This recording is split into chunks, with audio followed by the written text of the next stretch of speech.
Nani karibialo, catching honey paridio, little sing sound not toy, ilolo.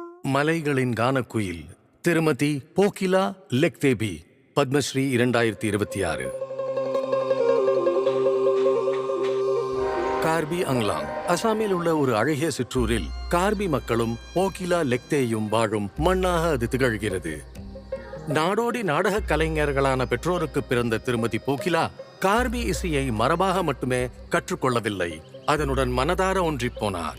சிறு வயதிலேயே அவர் தனது அபாரமான திறமையை வெளிப்படுத்த தொடங்கினார். இசை மீது பேரார்வம் கொண்ட போக்கிலா தனது இனத்தின் இசை பாரம்பரியம் அழிவின் விளிம்பில் இருப்பதை உணர்ந்தார். கார்பி இசை மூத்த தலைமுறையினரின் மூச்சிலும் குரலிலும் வாழ்ந்தது, காலப்போக்கில் அழிந்து கொண்டிருந்தது. அந்த காலத்திலயும் கார்பி பாடல்கள் இருந்தன, அதை கேட்க கத்துக்க மக்களுக்கு வாய்ப்பு இல்ல. பாதையில் தடைகள் இருந்தன, வறுமை அவரை தொடர்ந்தது, மேலும் பெண்கள் பொது மேடையில் கலை நிகழ்ச்சி நடத்தக்கூடாது என்று இருந்தது. பல ஆண்டுகளாக அழிந்து கொண்டிருந்த அந்த கலையின் அமைதியான காவலராக போக்கிலா பின் அணியிலேயே போராடினார். ஆனால் அவரது குரலை அடக்கவோ மறைக்கவோ இயலவில்லை.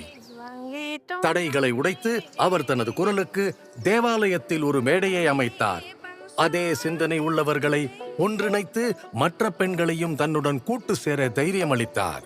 எதிர்ப்புகளால் நிரம்பிய நிலங்களை கடந்து பல மைல்கள் பயணித்து மூத்த தலைமுறையினரை சந்தித்து அழிந்து கொண்டிருந்த கலை மரபை ஆவணமாக்கினார்.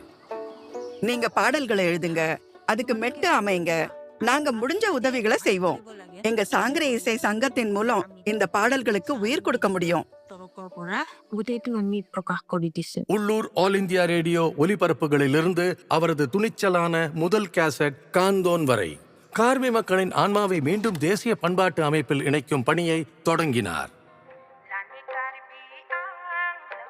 ஜுபீன் கர்குடன் ஒத்துழைப்பு ஒரு முக்கிய திருப்பு முனையாக அமைந்தது.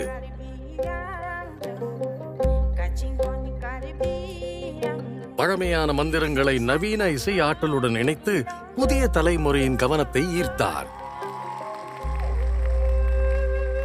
50 ஆண்டுகள், 300 பாடல்கள். கார்பி இசையை மலைகளிலிருந்து மக்களின் இதயங்களுக்கு கொண்டு சேர்த்தார்.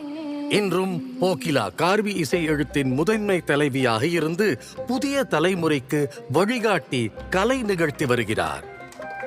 கடந்த காலத்தை பாதுகாத்துக் கொண்டிருக்கும் போதே கார்பி ஆங்லாங் பெண்கள் தங்கள் எதிர்காலத்தை தாங்களே பாடும் வகையில் அதிகாரம் பெறுகிறார்கள். எங்க கார்பி ஆங்லாங் இன்னும் வளர்ச்சி அடையணும்னு எதிர்பார்க்கிறேன். கார்பி ஆங்லாங் பெண்களும் எந்த துறையிலையும் சிறந்து விளங்கணும், இதுதான் என் கனவு. ஸ்ரீமதி போக்கிலா லெக்தேபி, பத்மஸ்ரீ 2026. கோடி கோடி நமஸ்காரம்.